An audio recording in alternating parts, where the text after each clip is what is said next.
Welcome to Messy Christian Mamas. We are three Christian moms with a progressive mindset and loving hearts and minds. We are imperfect humans, but we're all loved in God's sight. At some point, we've all felt like the church and Christianity may not have been for us, but God isn't looking for perfection. He's just looking for you. We are not experts in Christian theology, and we do not represent any particular Christian faith or church. We are simply here to be authentic, and we hope you join us on this journey.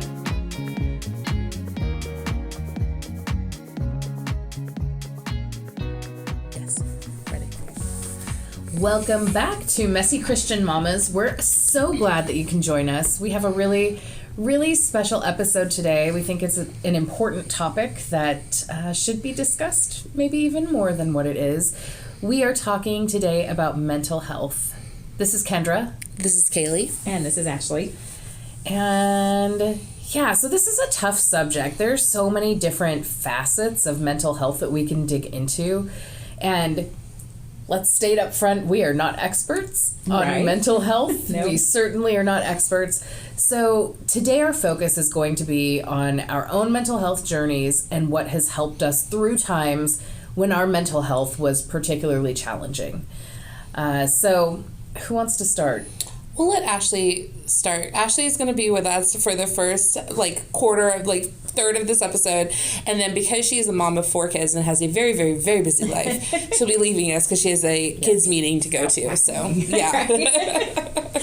Yeah. So I basically wanted to talk about mental health in the face of toxicity in your life, which can come in lots of different ways. So first of all, I just think that therapy does not mean that you're a weak person, and a lot of people kind of approach it that way. But I think that therapy is a way of proactively making yourself mentally strong. Mm-hmm. And if you're facing toxicity in your life, you need to focus on making yourself mentally strong. And that toxicity can come from all kinds of places. You could be in a toxic work environment. It could be a romantic relationship. It could be with strained family relationships. And it's nothing that is wrong with you. It's nothing that there can be a predisposition to mental illness, but if bad things are being done to you, any human being is going to react from that. So the way that you can help yourself is by making yourself mentally strong and building up your mental strength. So a couple of things that have helped me throughout my life is talking nice to yourself, which is really hard to do. The first step is being aware of your mental dialogue, of your internal dialogue, and when you're saying things to yourself that are not kind. So that's the first part, is just being able to acknowledge when that's happening. Ashley, it's so important. Yeah. It's so important. Yeah, and I actually now, when I find myself doing it, I'll stop and think to myself, that this thought is not allowed here. I'm going to walk you out the door. you know? Well, you've brought up parenting yourself, and you wouldn't talk to a child that way, or you wouldn't allow a child to talk to themselves about themselves that way. And I think that was one of the things in an earlier episode that you said that really stuck with me. If I heard my kid say these things about her, I'd be wicked mad. I wouldn't be good. And our internal dialogue, it is a part of programming that somewhere in your life, someone put those thoughts into your head, and it just kind of reverberates over and over again. But you can change that. You can change your thoughts. You can be in control of your thoughts. Try to look at that situation from an outsider. So try to look at whatever's happening in your life if you're watching a movie. So you don't attach to it, you don't personalize that pain so much, so that you can find solutions to get through it. Oh, that's tricky. Mm-hmm. I think that's why therapy is important too, is that you have someone who isn't directly connected to what's going on in your life to get you that outside perspective, right, that you otherwise just can't get. And if you're in a toxic situation, like with a toxic boss or something, a lot of times these people are very good at honing in on what will hurt you the most. Mm-hmm. And so being able to step away from that and try not to react so quickly with emotion, because they know how to do that to you. They know how to make you very emotional quickly. Yeah, they're trying to manipulate you. I'm sure most of us have found ourselves in some kind of relationship. I've definitely found myself in a work-based relationship where, bosses have definitely intentionally tried to manipulate me and manipulate my emotions. Yeah. Something else that can really help to gain mental strength is also physical strength, because your physical health is related to your mental health. So sleep, getting good sleep, eating as best as you can, and exercising. So even if you're going through times in your life where you feel like everything is falling apart, there's nothing could go right, and we've talked about this before, that like just keeping that routine of like to sleep and to eat and exercise. For me, meditation and prayer really helps. So if I'm getting extremely overwhelmed with something, I like to go to YouTube and do these 10-minute meditations. And they really, really help. I remember for a while when I had babies and like really little kids and a whole bunch of little kids, and I was going to a difficult job, a Title I school in Atlanta, and then coming home to 3 tiny little babies, I would stop in between those 2 places and do a 10-minute meditation. And that would really just help me reset to keep going and be a great mom too. So all these things I just mentioned, though, they're habits. It's not something that you do just one time. It's something that you have to cultivate and you have to really pay attention to, especially meditation. When the first time you meditate, you'll probably just feel like that was dumb, you know? Yep. But the more you do it, you quickly go into that state of just calming down. I think that you have to practice giving yourself God's grace and accepting God's grace. Comfort yourself. You have to comfort yourself like you're a little baby kitten. So when you're going through really hard times, like for me, it's like snuggling with like a warm blanket. I like hot soup. I like listening to funny podcasts. So like forcing myself to do things that bring humor in my life and that make me feel comforted and yeah, like a little kitten. I like to give myself the gift of humor. And then, of course, surrounding yourself with people who are supportive, people that will listen to your struggles and believe your struggles, because sometimes you're in situations where someone may try to turn your support system against you. So finding people that really are your support system and will really be there for you, give attention to them. And it's hard for us sometimes, I think, we give attention to the negative first. But if someone is really bringing positivity in your life, give your attention to them. That's the best gift. Or allow them to give their attention to you. Because I think sometimes a lot of us don't want to burden other people. Like we get this attitude, we get this mentality that, oh, I don't want to bring everyone else down. Like I'm in such a dark place. I don't want to make everyone else happy. Yeah, right? I don't want to make everyone else sad. I don't want to spew my negativity on people. Like I don't. But your people want to be there for you. So opening your door to them, allowing them to just sit with you, and just sit with you. Like, right. You don't have to say anything. Just allowing people to just be there as just silent support is really, really important, because isolation is, golly. Well, and it's like a path to handiwork. authenticity, I think, too. I don't know about you guys, but I'm sure, growing up in the South, right, we're all trained, I think, even though I didn't grow up in the South, we're all trained to always smile, always tell people we're fine. If somebody says, how are you? Your automatic response tends to be, I'm good, or I'm fine, you know? Oh, I had double doses of that. I was Southern and British. Yeah, so you keep calm and carry on, you know what I mean? But I think getting okay with saying I'm tired, I'm pissed off about this thing that's going on. Right. I think it's a path to finding authenticity, and I think that's a healthier space to be in. Yeah, for sure. But go therapy. There's nothing wrong with it. Absolutely. It'll help you get out of some really bad situations sometimes too that you might not even know. So yeah. Go therapy. I think therapy is important too, because if you're in a toxic, especially if you're in a toxic relationship where even your close friends might not be aware of your situation, and you don't want to, maybe you're in a situation where you don't want to endanger them by inviting them into that information, then going to a therapist that doesn't have that direct connection, that can turn around and tell you, no, this is really unhealthy, you need to get out of it, and here I'm going to help you do this, because it can't be traced back to me. Right. For with the work example, here are some strategies we can do to try to get you to a better place. Yeah. All right, pumpkin pie. Enjoy your scout meeting. Okay, thanks. Ow. Kaylee, you and me have shared so much about our mental health journeys. It's very since true. the beginning over the last year of this How we podcast. bonded. I didn't really Trauma bonded. Trauma bonded for sure.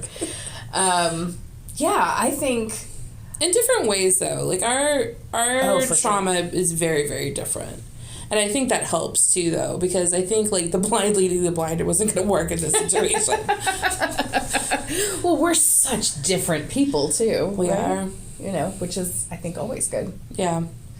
I think it's healthy. I think it's, like, when I look at my community, like, when I look at community that I had before and I look at my community now, like, I see how much healthier it is now because I have Oh my gosh. different people. Like, I have so many different backgrounds and I have so many different people in my life now.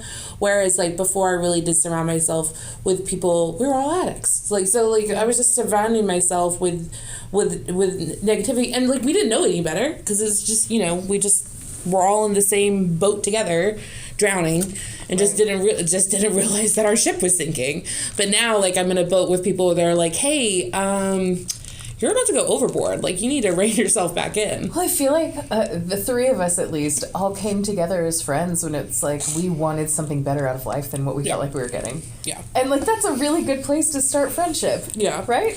Well, I feel like, because taking steps. When like, I look back, finding I church to feel do that. like you and Ashley were both on these cliffs. Yeah. And not in a dangerous way, like it was gonna. I don't know.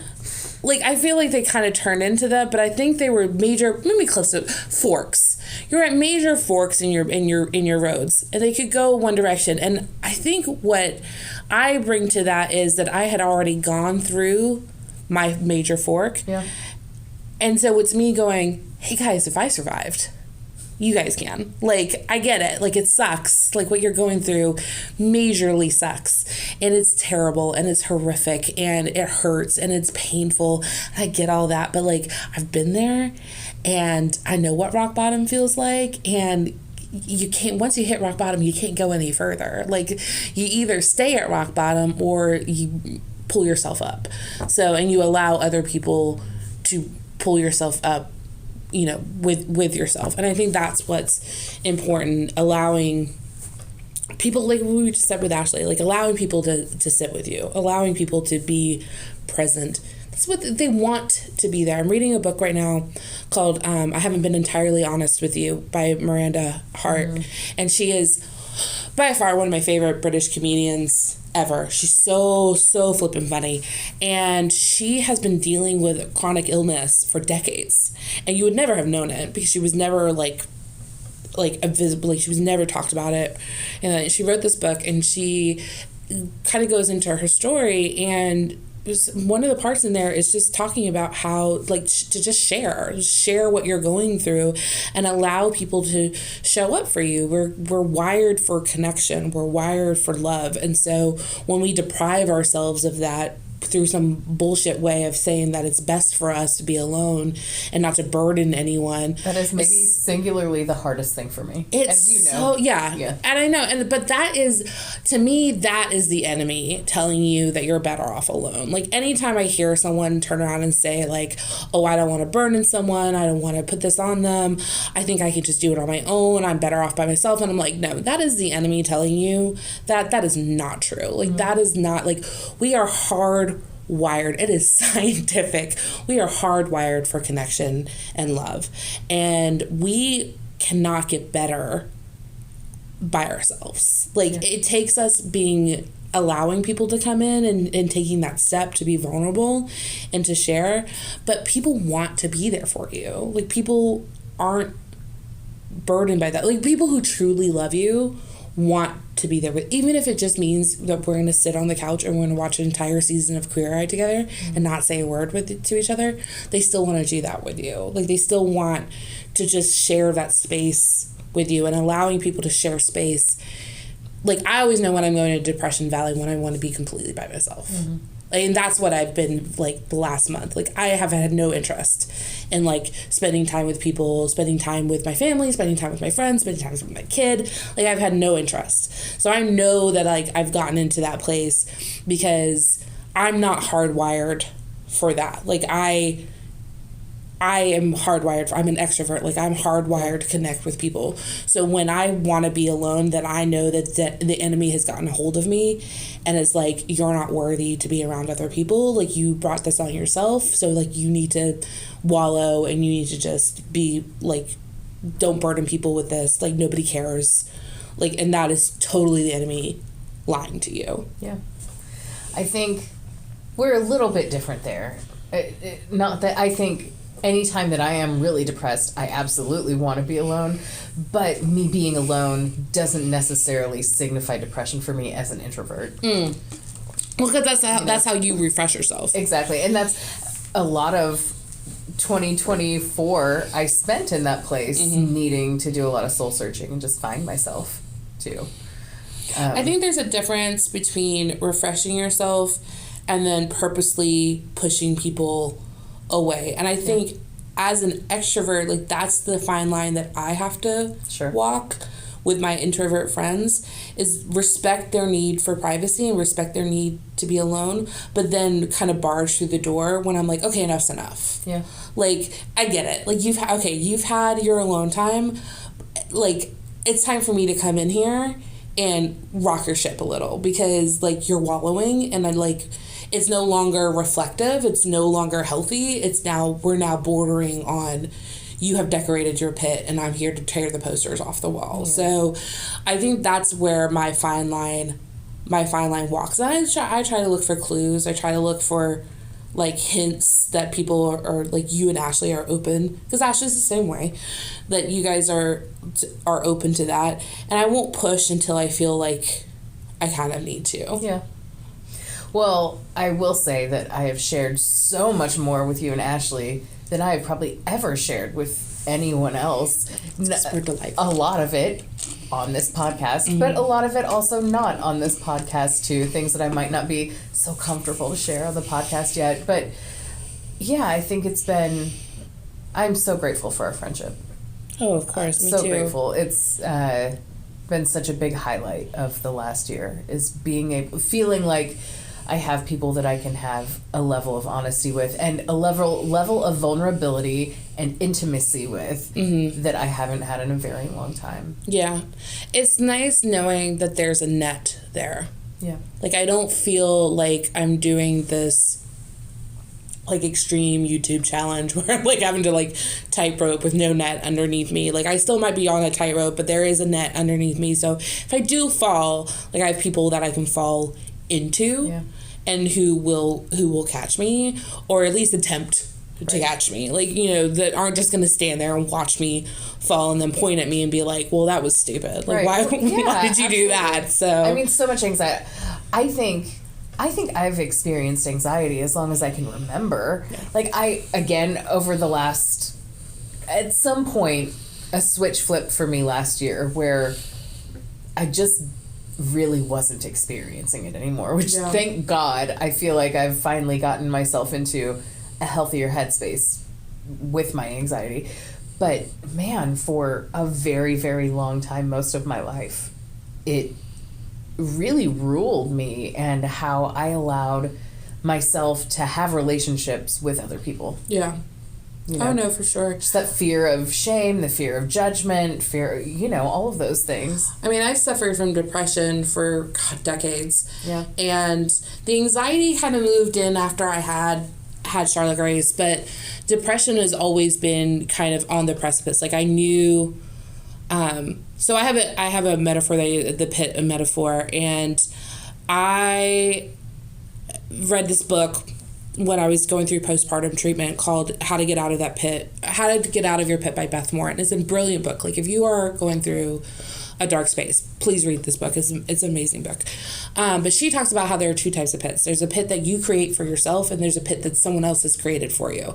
So my pit, I had started to dig on my own, and then I feel like people, like, mine's a 2-for-1. Like, I started to dig my pit, and then certain people came into my life that threw dynamite into the pit and made it deeper, and then I just got comfortable. So then I started decorating. Yeah, it was nice. I was comfortable in my pit. I had posters on the wall. I was comfy.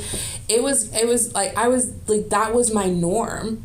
was just feeling low and just feeling not worthy and just trying to find worthiness in things. And it had nothing, like, so many therapists tried to turn around and say, oh, it's because of this or because of that and because of this. And I was like, no, that's not it. I don't have childhood trauma. I don't, like, it's not daddy's fault. It's not mommy's fault. It's, you know, that's bullshit. Like, none of my, like, when I finally got a therapist that was like, oh, this is because you made bad choices, so you need to take responsibility for these bad choices, which I hadn't been doing. So basically I was lamenting that, you know, all this bad stuff was happening into my life, and how could this have happened to me without taking responsibility for the fact that I was making really terrible decisions and then being surprised when life was crap. Like, you know, like, and it started in college, and I got really comfortable, and it wasn't until, like, my entire family was on the rim of this pit just waiting for me to come out. I had really good friends that were waiting for me to come out. I had some people in my life that kept shoveling, you know, shit into the pit and everything, but for the most part I had a good support system, but none of them knew how to get in there. None of them knew how to help me because I wasn't allowing them to really know what was going on.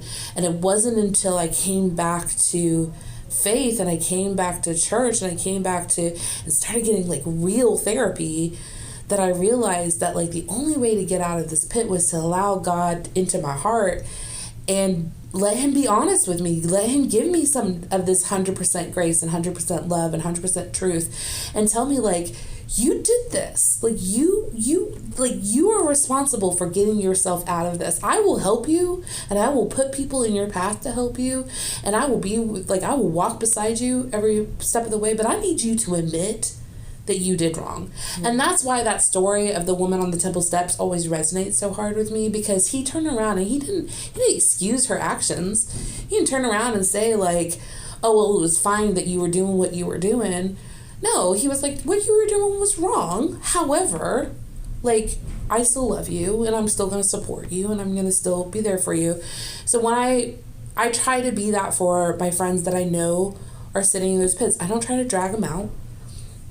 I'll sit in there with them. I have to be careful because sometimes, for me especially, sure, you can feel like I can be like, this is nice, you know, we should just couple up. We should be roommates. Yeah. Exactly. This is cozy. I'll just bring my own beanbag chair down here and we'll be good to go. So to be careful sometimes. I try to limit myself, and I definitely try it, but I don't try to scale people out. Like, I don't try to drag them out, but I do try to, like, bring at least a flashlight down with me and be like, hey, I'm not saying that I have the answer for you, but, like, there is a hole up above us that you can get out. Like, there is a ladder that you can create to get yourself out of this. If you just allow people to, like, throw some sheets down and help pull you out of this, like, it can happen. Yeah. So, but it's hard, man. It's really difficult, and mental health is such a tricky thing. Well, it's funny, you talk about how anxiety would kind of come and go, but depression was maybe not a constant, but much more constant. So than that, mine is really flipped. Yeah. So my anxiety was always present, but then depression would come and go for me, and really hardcore started experiencing tremendous episodes of depression over the last 5, 6, 7 years, something like that. And I around the time that I turned 40, I think is when it started. Something to look forward to next year. Yay!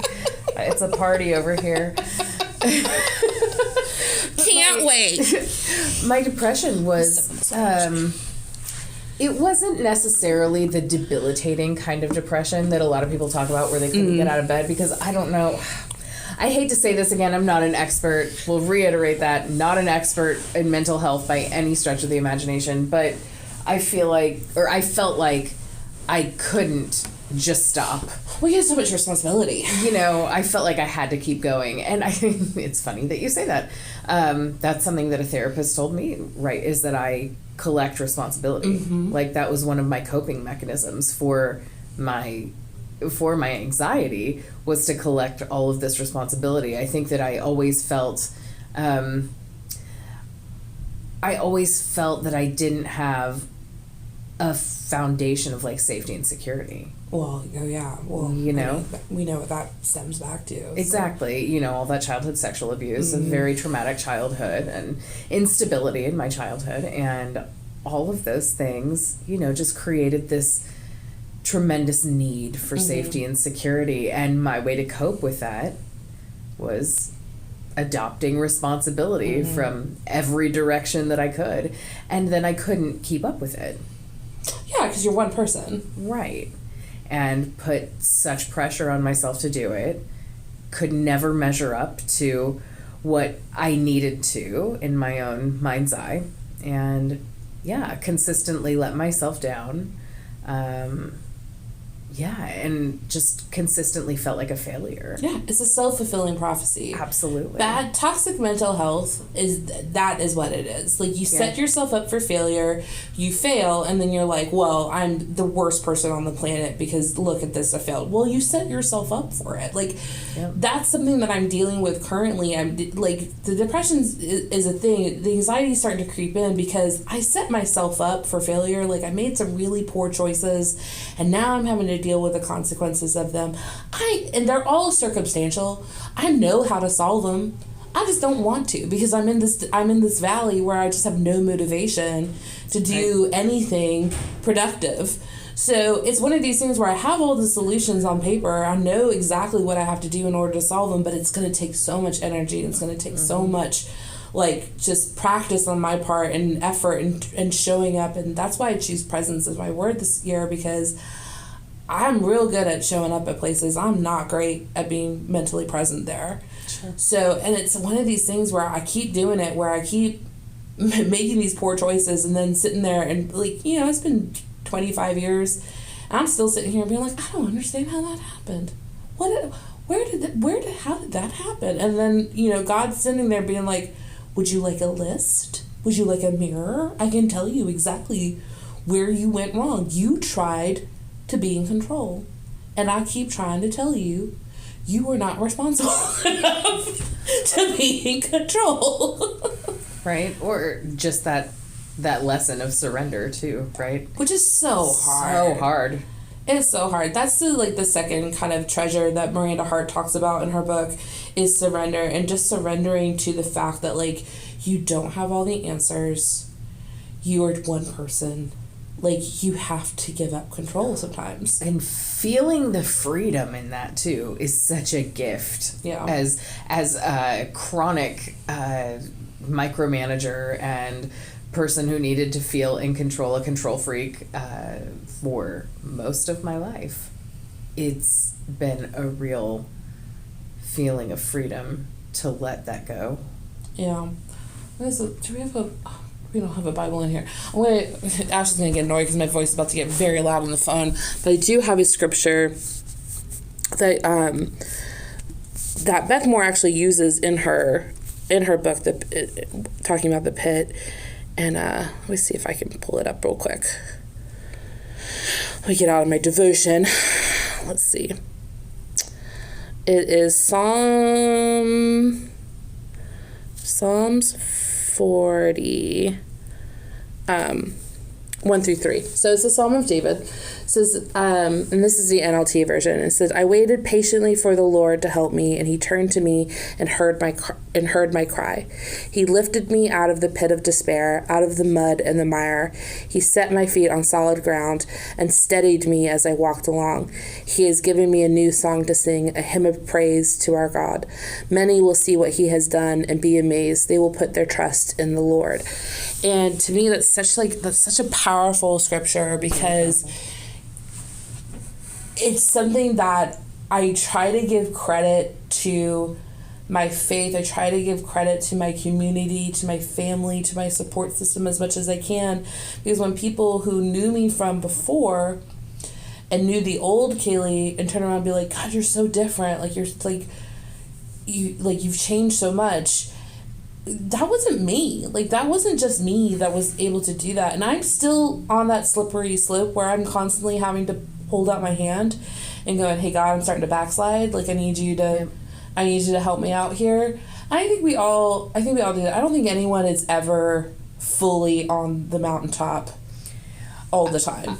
No, absolutely not. I feel like everyone stumbles. I think people, like, the pressure those people must feel too, that feel like people look to them as like, oh, these people are perfect, like they never suffer, they never like think about Tony Robbins being like a Tony Robbins. Oh, like, my Lord. That's got to be a lot of pressure. That's got to be so much pressure. What be was like, no, I'm it in Sunday school? mistakes. Not this week, but the week before. Ellen, I think, was talking about the idea that year one you're planting the seeds. Mm-hmm. Year two, what is it?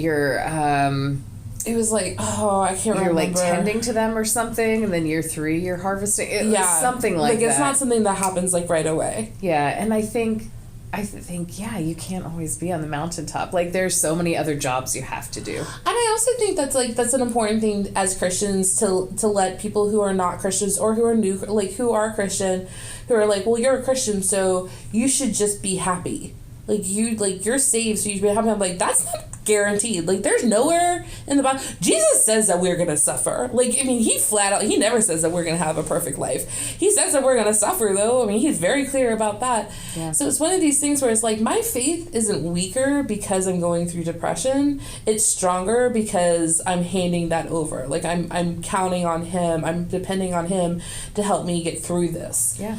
So, like, when people turn around and be like, oh, well, you take antidepressants, so that's such a cheap way out. And I'm like, okay, first of all, you don't know how expensive prescriptions are.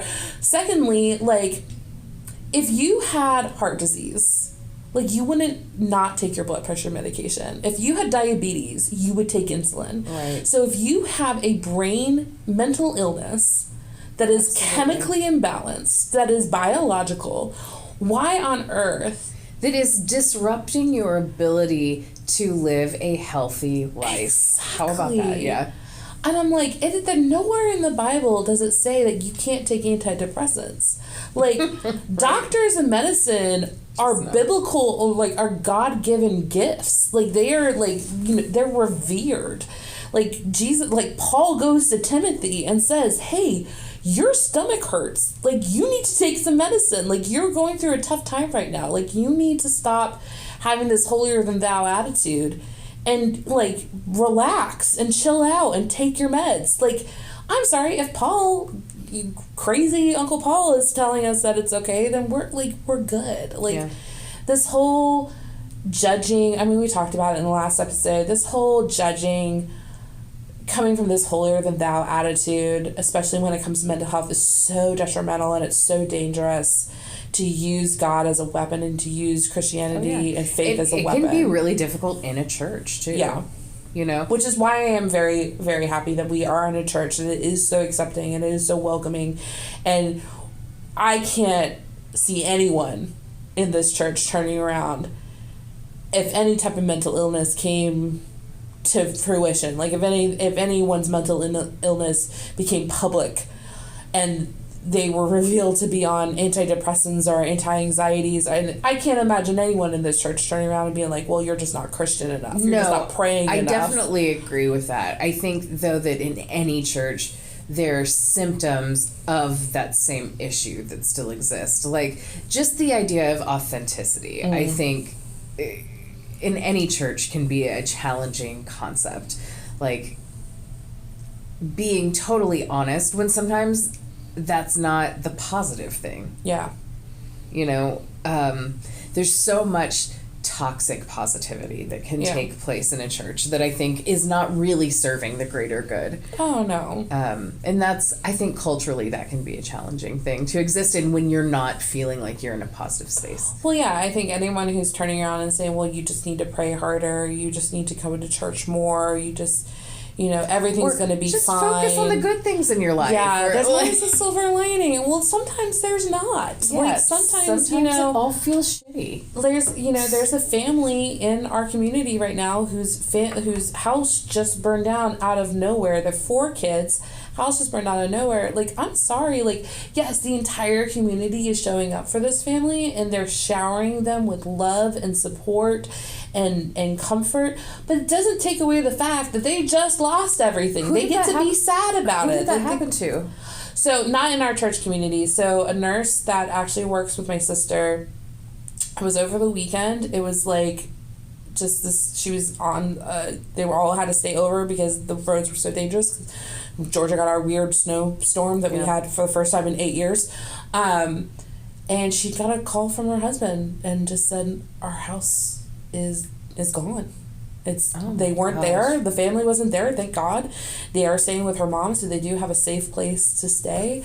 And the entire community has shown up and is just, donating clothes and goods and luckily they have a warm place to stay. But it doesn't take away from the fact that these 4 kids have lost everything. They lost their backpacks. They lost their Christmas presents. They lost their family photos. They like things that you just take for granted.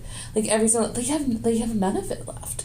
And so I'm like, so this woman posted on Facebook, thanking everyone for the support and, showing like, I'm so grateful, but I'm still really sad and I'm still really angry and I'm still really upset. And I'm like, you have every right to be. Right, yeah. So for anyone to turn around to that woman in that situation and being like, well, look at all the blessings that you're being given. Okay, yeah, I'm grateful for all of that. It doesn't take away from the fact that my house just burned down. Like, I get to be pissed off about this. Like, I get to be mad. And I think that as Christians, sometimes we feel guilty when we're mad. We feel guilty when we're sad. We feel guilty when we're angry, or when things aren't going our way and we're upset about it. We feel guilty because we're just like, well, there's people out there that are suffering much more than we are, and there's always a tomorrow, and we're not guaranteed that. No one's guaranteed that. So I think it's one of these things that, like, we have to give ourselves grace and allow ourselves to be sad and allow ourselves to be angry at times. And as long as you don't live in that perpetual state and you allow yourself to feel, like, allow yourself to have those feelings. Like, it's okay. It's healthy. Like, I mean, it's scary, right? To feel those things sometimes. Like, I know when depression would hit me in those moments or in those seasons, I should say. Unfortunately, it's longer than a moment usually. It feels scary. Like, you feel it coming, right? Yeah. You can definitely feel it moving in like a storm, right? And it's scary when it's headed your way, and it can be so difficult to make the right decisions for yourself to keep it at bay. Yeah. Well, I think that's the problem, though. I think we try to keep it at bay. We don't just welcome it.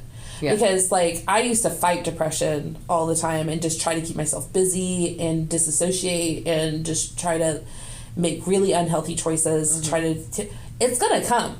The storm's coming. Like, it doesn't matter how much I try to hide from it. Like, it's still coming. I can protect myself the best I can, but it's still going to come. I am biologically predisposed to depression. I know I'm going to go through these seasons. It's why I have the tattoo that I have. I have a valley and mountain tattoo. I know there are going to be times that I'm in the valley. The light still shines in the valley, but I'm still in a valley. Mm-hmm. There's going to be times where I'm on the mountaintop and I see the sun in its full brightness, but there are going to be other times where I'm in the valley and it's very dim. And I just need to accept that those times are going to come. Now, I have gone through a lot of therapy, and I have techniques, and I have procedures, and I have things that I can do to help me cope. I guess that's more what I'm talking about. I guess it's less keeping it at bay and more just how to, like, keep putting one foot in front of the other when you're going. But a lot of people will try to stave off anxiety and to stave off depression and have this false positivity, this toxic positivity, and just say, well, everything's going to be okay if I just keep busy enough, or if I just pray harder, if I just do more, if I just give more, if I give more of myself. Eventually you're going to run out of things to give. Like, eventually you're going to run out of steam, and then what? Then you're going to have no energy left whatsoever to try to protect yourself during this season. So when I can tell, like, so I'm kind of in the middle of my valley right now. So what I do is I force myself to get connected, to come to church, to show up for things that I don't want to do. Like I don't want to hang out with some people sometimes. I don't want to go, like, I don't want to do some things with my kid that, like, she signed me up for. I don't necessarily wanted to be a part of. But I force myself to do it because there are people who are counting on me, and that is what feeds me. Yeah. Like, connection is what feeds me. As an extrovert, connection is what feeds me. So I know that I have to force myself to get out. I have to force myself to be honest with myself that you messed up. You made a mistake, and now you have to pay the piper, and you have to fix it. But you don't have to fix it by yourself. So going to my dad or going to trusted friends and saying, hey, look, I messed up. I'm in this season. I'm not asking you to fix it for me, but can you help me come up with a solution to figure out how to solve this situation that I'm in? Do you have any ideas? Do you have any, like, I don't have to accept all of them, but, like, just being open to that. That is so not a thing that I am predisposed to do, Kaylee. Oh my God. Like, I'm getting uncomfortable hearing you talk about it right But it's something that, like, I think, like, I have to put on so people. good. Like, I think I have to put it on you and Ashley sometimes. Being like, it's okay to ask for help. Like, you don't have to do everything by yourself. I know you're used to it. I know it's something that you take pride in. And Ashley, being a single mom of 4, like, I know that there is this, like, inherent pride of, I am woman, hear me roar, I can handle all this stuff by myself. But you don't have to. And so even just delegating little things or just sitting down with your girlfriends, having a glass of wine or a cup of coffee or a cup of tea, and just venting and being like, you know what, things suck right now. And your friends being like, yeah. So, okay, as I've had this kind of revelatory year for myself over this last year. And the way that I dealt with a lot, so I feel like I approach this so differently than you do, and I don't know that it's I think it's just different necessarily healthy or not, but instead of going to other people to ask them for help to do all these things, I stopped doing as many things. I think it's a good thing. I think you saying no was important. Yeah. And that was something that we talked about in our resolution episode, was me starting to say no and starting to learn from you and Ashley when I'm at my limit, because I do say yes a lot, because this being dependent on thing is still relatively new to me. Like, this still, like, I'm not used to being a person that people count on. So I thrive. Like, it's almost like a new addiction for me. Like, I have an addictive personality. So, and Same. Words of affirmation are my love language. So showing up and just being dependent on, like, really was starting to become something that I was becoming addicted to. And that was something that, but then I was overloading myself by saying yes and yes and yes and yes and yes. Yeah. And that's where I started to show up but not be there, and started thinking, like, and being really resentful of the fact that I was somewhere where I didn't want to be. I wanted to be at home. I wanted to be with my family, or just by myself, or just, chilling, watching TV, crocheting alone. So I think, like, whereas, like, you started saying no, and you said this year, started to make plans again to where you're going to be able to start saying yes again. Like, we're starting to take each other's paths. So, like, where you are starting to say yes again and saying, okay, now I'm going to start making plans, and I'm going to start making headway, and I'm going to start not take control of my own life again, but, like, really start to make plans, future plans for myself. Whereas I'm starting to make this opposite direction of saying, okay, no, like, I can't keep doing it. Stop volunteering me for things. Like, Yeah.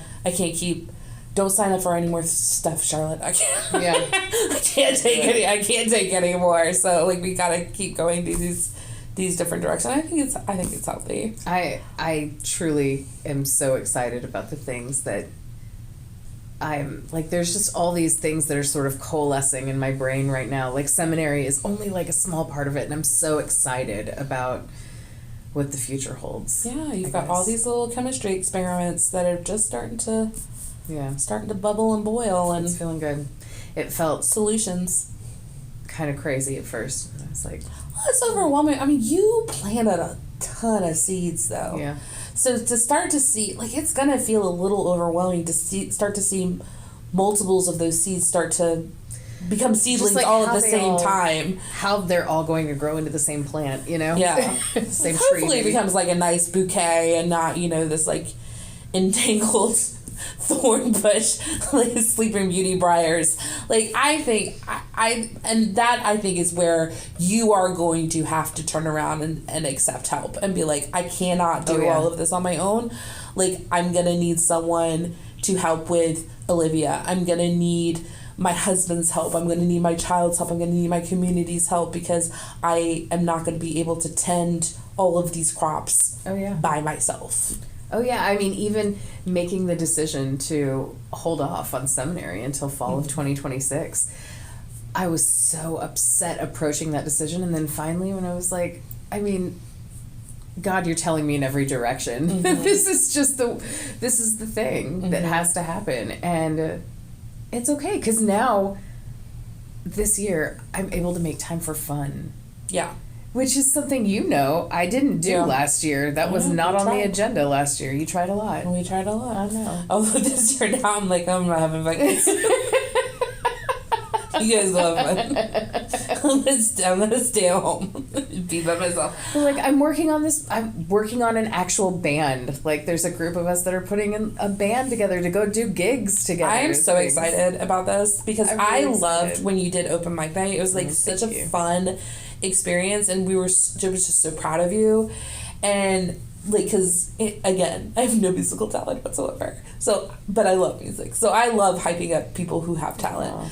So I'm excited. Like, Ashley's got some major moves coming in her direction. Like, even like this huge conference she's it'll be 2 weeks after this episode will come out 2 weeks after this conference. So hopefully, like, we'll be able to turn around and be like, well, no, not hopefully. No. I know It's going to be a giant success. We are manifesting that. Like, it's going to be a huge success. But she's got all these major moves coming her way, and I'm just so excited to see you guys making these mega moves this year, and me playing second fiddle and playing the quiet one, like, not being quiet, come on, that's never gonna happen, but like kind of being one more still and being more reserved and contemplative and because I've got some major decisions to make, but I haven't gotten to the place where I have the seed packets. I haven't planted them yet. I have them. I know where they are. And I have God kind of pushing them in my direction, being like, I need you to start paying attention to them. You've planted some seeds.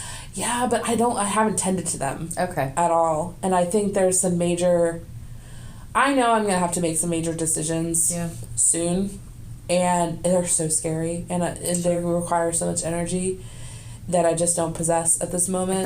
That's one of the hardest things, right? So it's just like finding the energy. I have to find the energy first to endure what you have to endure to do it. Yeah. So I'm like, God, if you provide me the path in order to find this energy again, then I'll be able to do what it is that you're calling me to do.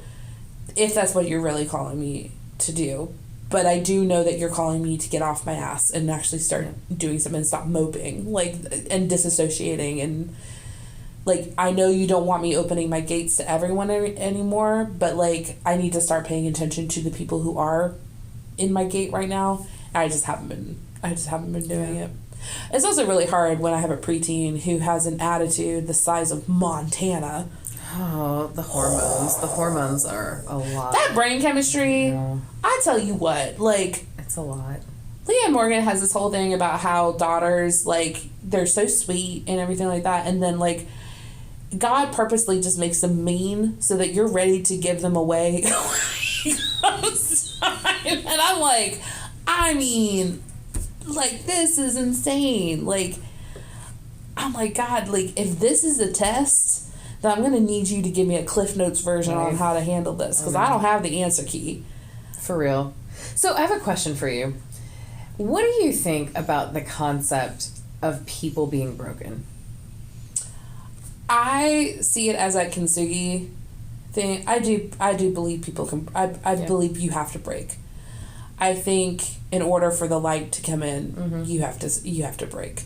I had to break. I had to completely break in order to heal, because I was doing so much patchwork, and just spraying leaks everywhere, right? Yeah, it was just, places were getting a little worn, and I just patch it over real quick, and then that would start to crumble. And when I allowed myself to finally admit that things were bad and I didn't know what to do, and I mean, mine came in the form of a mental breakdown, though. So, like, mine actually was a physical breakdown. Like, girl, mine too. I had a giant.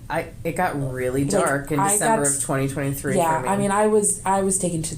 My dad took me to the hospital. Yeah. Like, it was like to a point, like, I was out of my body. Like, I didn't know what I was doing. I didn't know what I was saying. I had no control over what was happening. So I completely shattered. And it took me a really long time to figure out that was okay. It was okay to be broken.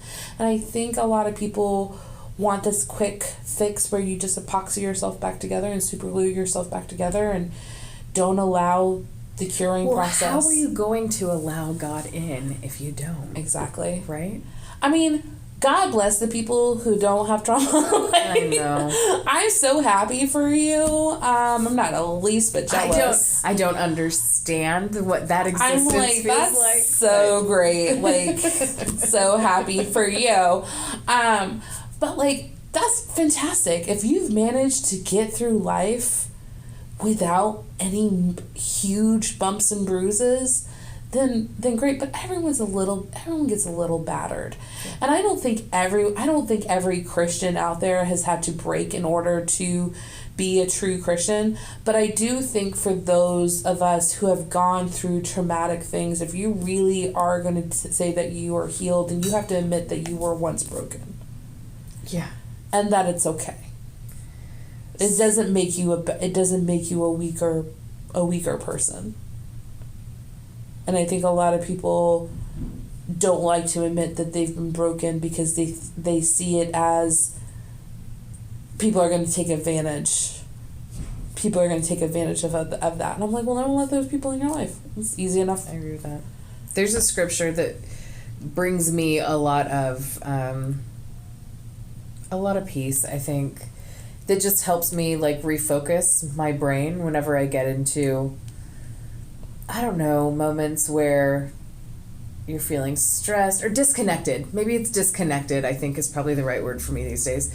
This is Psalm. It's always the Psalms. Always the Psalms. Always the Psalms. 34:4. I sought the Lord, and He answered me. He delivered me from all my fears. And there's a song, I believe it's Elevation Worship that sings it. I saw the Lord, and He heard, and He answered. I saw the Lord, and He heard, and He answered. That's why I trust Him. That's why I trust Him. You know, I think just creating that space. And being able to hear. I think a lot of people feel like God ignores them, that God ignores their prayers. And I know I've felt that way countless times. But I think you have to allow yourself to sit in these moments and really listen to what God is putting on your heart. What comes into your head at that moment when you're still and you're quiet and you're honest with yourself, when you admit that you're broken and you admit that things are bad and things suck.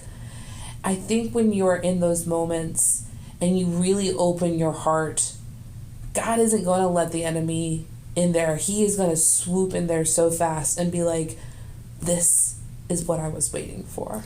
Well, and you're not always going, like, the moment you ask God that you want to hear something from Him, that you want that connection, you won't always feel that when you ask for it. But I think this for me is a reminder that I have. Yeah. And knowing that I have is proof that I can. Yeah. And that it will happen. Yeah. Yeah. And it has happened in transformative ways for me. And so that's why I know that I can trust Him, because He has been there. Yeah. And you just have to have patience, knowing that He is going to be there again.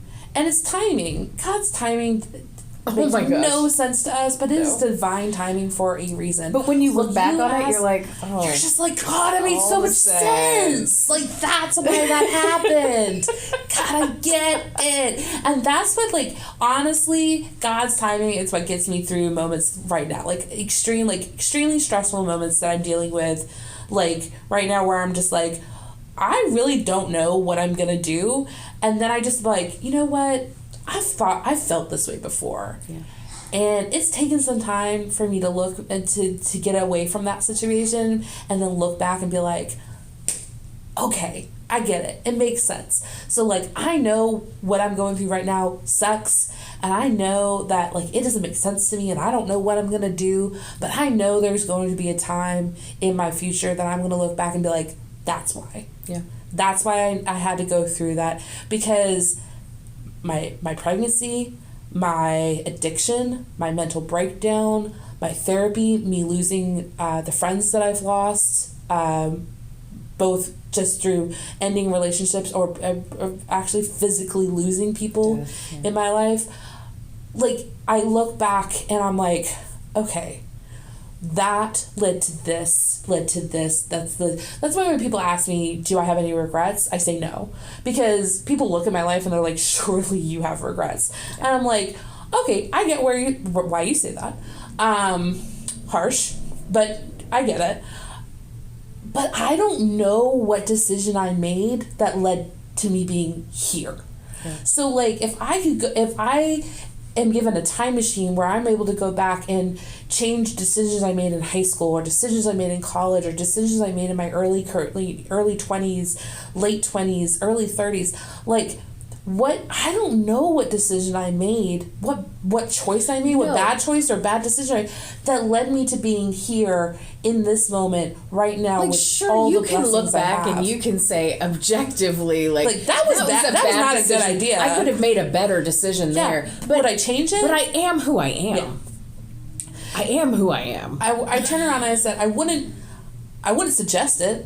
You know, when people come to me and, you know, do you regret your addiction? Of course, I don't like the fact that I was an addict. Like, that's not something that I put on my resume as, like, an achievement. Like, but I went through that, and because of that, it led to this, and it led to that, and it led to this. And I wouldn't have my daughter had I not been an addict. So it's one of these things where, like, God uses these weird situations that you're in and these terrible situations that you're in, and he can bring so much light and so much love and so much growth out of these situations. Now, do I suggest to people that they be an addict and get pregnant and get clean while pregnant? No, I don't. I highly not recommend it. It's not fun.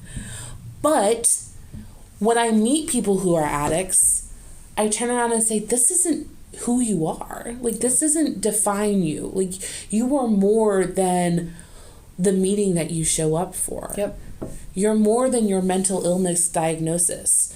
Anybody who's fighting cancer doesn't want to be known as a cancer patient. Like, right. They're so much more than the disease that they're fighting. We're so much more than what's going on with us in our present moment. Yeah. So to allow people to define you, or to allow yourself to define yourself at how you're feeling at this present moment, is doing yourself such a disservice, and is really kind of ignoring the fact that God has plans for you. Yep. They don't make sense. They don't have to. You're not going to understand them. No. Don't try to understand them. Because you'll just drive yourself crazy. His timing. Yeah. In his timing. You'll look back in your life and you'll be like, oh, I got it. I understand. So I do want to circle back to something Ashley said before she had to take off. I think one of the things that I learned from a therapist that was really foundational for me in creating a pathway to joy in life, stable mental health for myself was the three things that she talked about. Mm-hmm. Sleep, consistently getting 8 hours of sleep every night, eating meals consistently at the same time, getting exercise consistently. Did you have that on your list too? It's my favorite. It's like mental health advice. It's Elijah's story. Yeah. It's 1 Kings 19, 5-7. Yeah. You know what? All you really need is to take a nap, have a snack, hydrate, get outside. Yeah. You know, Elijah was going through hell. Jezebel's chasing him, trying to kill him. Right. And he's mad at God, having an epic meltdown. And God's like, you know what? this is what you need to do. Yeah. Here's a tree. Go take a nap outside. Get your vitamin D. Yeah. When you wake up, I'm going to have someone bring you a snack and some water, and you're going to feel so much better. Yeah. And, like, that, like, there's a reason why we have to do this. And I'll give you another snack. Like, those are reasons why, like, they're, like, it's pushed. I don't like exercising. It's not fun for me. I don't enjoy it. Who is it fun for? I don't know. There's people that really enjoy it. I think those people are crazy. What's his name in our group, who I love so much. They're new. Her name's Gwen.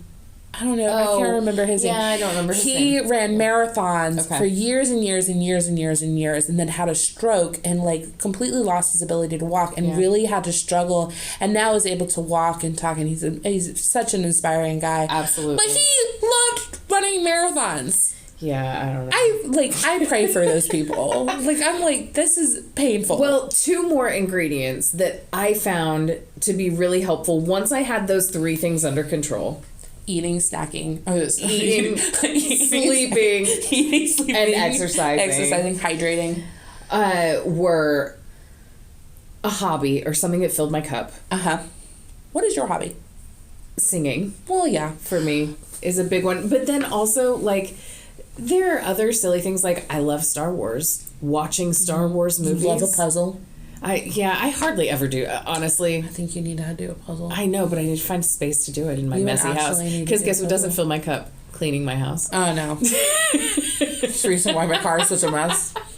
I'm like, this is so not Maria Kondo. Like, this does not bring me joy. I don't want to do it. The reason why I've excused the mess in my room and my car. Maria Kondo says I should only do it if it brings me joy. It does not bring me joy. And then the other thing, I guess 5th thing to add to the list is connection and community. Yeah. So I think eating, sleeping, exercising, get those 3 things under control. Then find something that fills your cup. Yeah. And connect. Find community. Like, those 5 things have been transformative for me. How do you fill your cup? Oh, I crochet. Yeah. Although right now I have a lot of commissions, so I know, like it's right kind of now, a job. right now it's not so much filling my cup as much as it's giving me hand cramps. But no, I enjoy listening to music. I thoroughly just love music. Reading. Right. I love a good book, whether it's good for me or not. And I love it. I love a good book. Same. I have been doing a really good job balancing the junk food with the healthy food as far as what I'm reading. Eating chocolate, I feel like, has become my job. Oh, I'm talking about what I'm reading. What I'm eating is completely different. Although, like, I was on such this, like, I'm gonna do a protein coffee like every morning, and I'm just not gonna eat, and it's gonna be so good. And then I realized that, like, I have this protein coffee, and then I am counting down to like 1 p.m. When I can, like, eat my lunch, and I'm just, like, staring at my oatmeal, just being like, I will eat you at 1 o'clock. So I've got to fix that, because I'm definitely off my fasting game, but I'm kind of okay with it right now. Yeah, I'm okay with you being off your fasting game as well, because that was. Well, it was important. I was doing soul searching last year. I know it was important, but I feel like you searched your soul, and it realized it needed snacks. And it needed chocolate, apparently. I'm not, like, a massive fan of chocolate. I think that's I like sour things. Really, I've been hard on that chocolate, man. I love sour stuff. So, okay, new segment. Are we ready for our segment? Ooh, is it an Aida? It is. It's an AITA.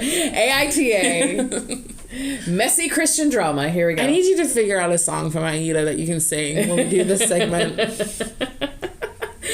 AITA for calling out the volunteer church organizer after her awful actions after she made my daughter-in-law cry. Ugh. Yum. Okay. This is rough. Okay. My daughter-in-law lost both of her parents. Oh. It was so sad. Her mother earlier this year and dad when she was 15. I love her like she's my own, and I'm so proud of her and how far she's come. How sweet is that? I know. Right? I love that. That's good in-law energy. Mm-hmm. We need more of that in this world, I think. Yeah. Everyone needs a Pam and Jay in their life. Oh, yeah. Right.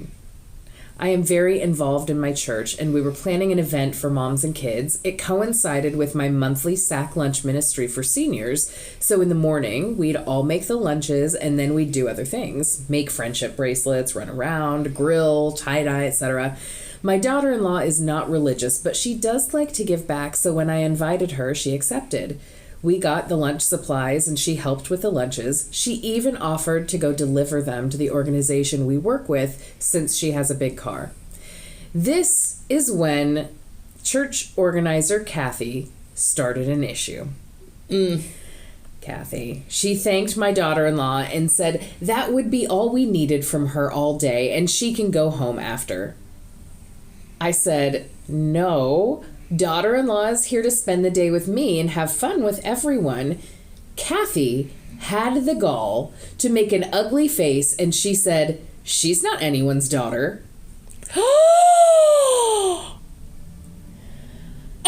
I mean, this bee, right? I said, that's okay. She's my daughter-in-law if Kathy didn't know.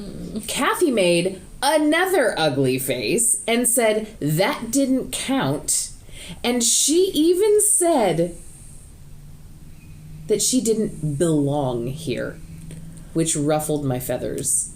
That, in a nutshell, is what is wrong with churches today. Absolutely. Oh my dear Lord. Right? It's so upsetting. Everyone should be allowed, she says. If one of the dads wanted to come join us, I would have said yes. Who cares? Someone off the street should have been able to just walk in and participated. Absolutely. And like, she's there to So upsetting. So we got into an argument, and my daughter-in-law that's better than what I would have done. ended up crying. Again, she just lost her mom. She left and told me to have fun, and I rounded on Kathy and told her that what she'd just done was as unchristian as I'd ever seen, and that if she can't find it in her heart to welcome everyone to our events, she should not be the volunteer organizer. Kathy told me tough cookies if I don't like it, and to take it up with the church office.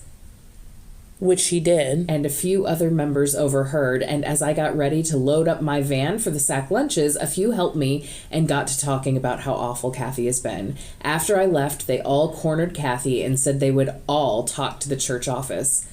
Well, she isn't the organizer anymore, and she has been for over 2 decades. She ended up confronting me after church, raising her voice, getting in my face, etc. She told me I had ruined her life over my daughter-in-law not belonging to the church and that she hopes I was happy. I admit, I did feel bad after that, but I'm not sure if I should. P.S. Sorry if I did any of this wrong. I mostly use this app for aw and crafts. Oh, bless her. I know. This makes me love her more. Oh my dear God. YTA or NTA? What does that mean?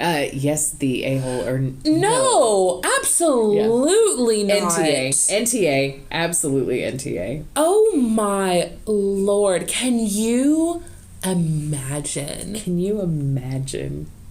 First of all, we are so hungry for volunteers at this church that we're like, whatever. Like, we don't care who you are, please. Like, okay, for perfect example, our summer sack lunch program that we do here at the church, like, we do it with the Mormon church across the street from us. Yeah. Like, we are dependent with each other with that program. So, like, what? Like, if we... This woman has lost her mind. Are you insane? Yeah. Like, oh my gosh. No, what we need to do is we need to send that story. Where are they from? We need to send that story to Barb and be like, Barb, get this woman into our church. Because, like, we will accept her and her daughter-in-law. We will put her in, like, 6 different ministries. No worries. That's ridiculous. Like, so, like, my parents don't really attend this. Like, they're not members of this church. And they show up. And every time they show up, they have always said about how welcome they feel and how loved they feel and how much they enjoy participating and volunteering here at the church, and never feel pressure that because they're not members, like, they shouldn't be here.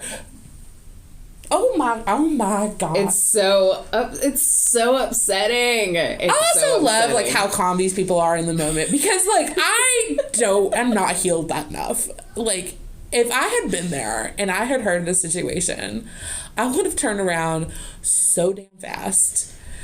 This is why I need my friends to have bail money on tap, because there is I've already used my get out of jail free card with my dad, so I can't call him. I can call my boss, I guess. But I would end up using my hands. I would throw hands. I mean, and maybe warranted.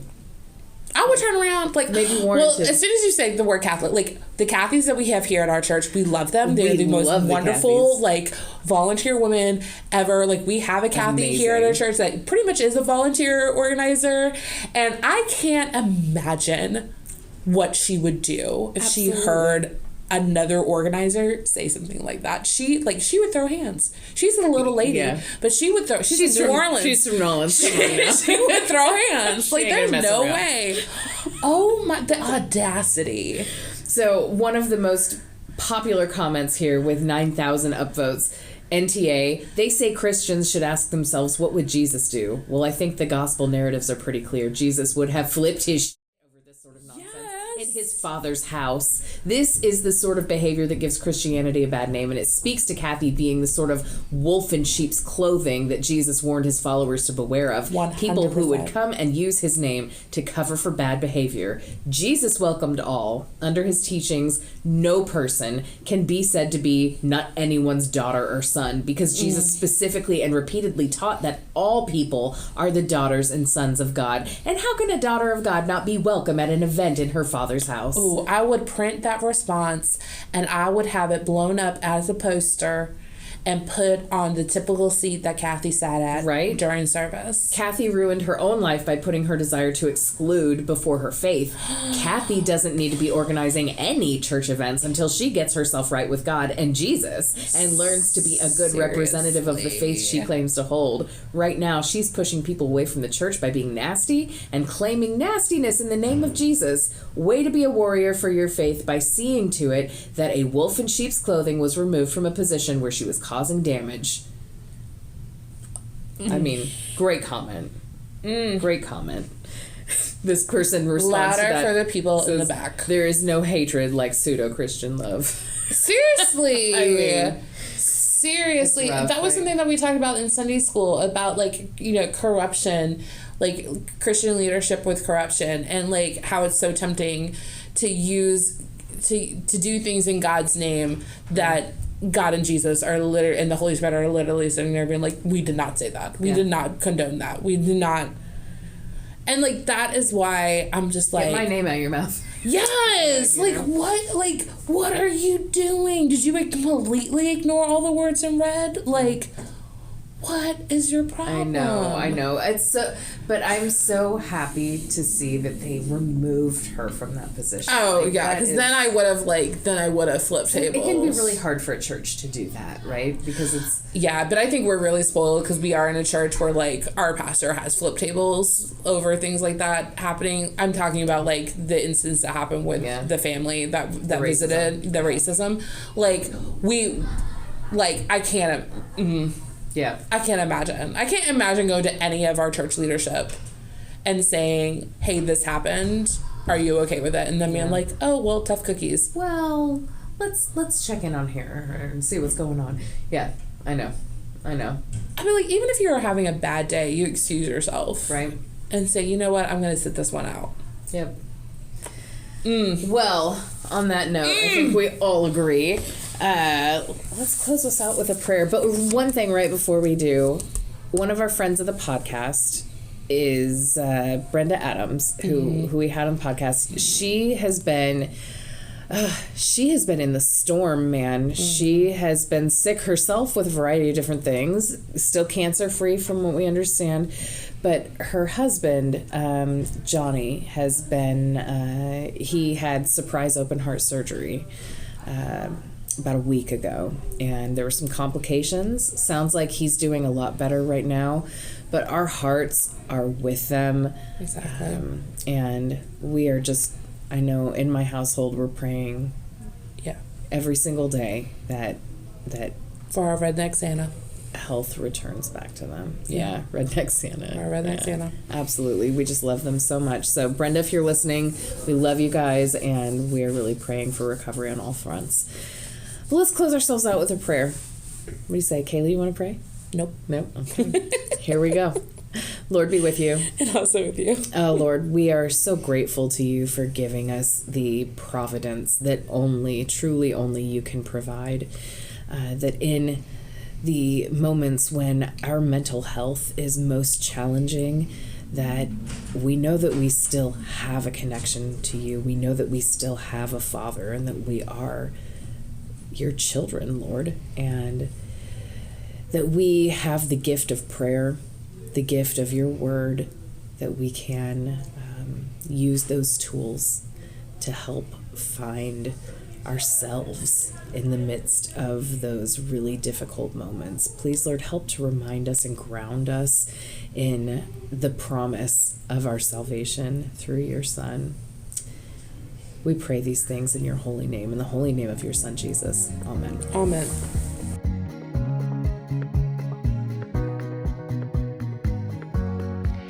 Thank you for listening to this episode of Messy Christian Mamas. You can find us on YouTube, Spotify, Facebook, and Instagram. Until next time, embrace the mess, share the love, and shine your light bright, my friends.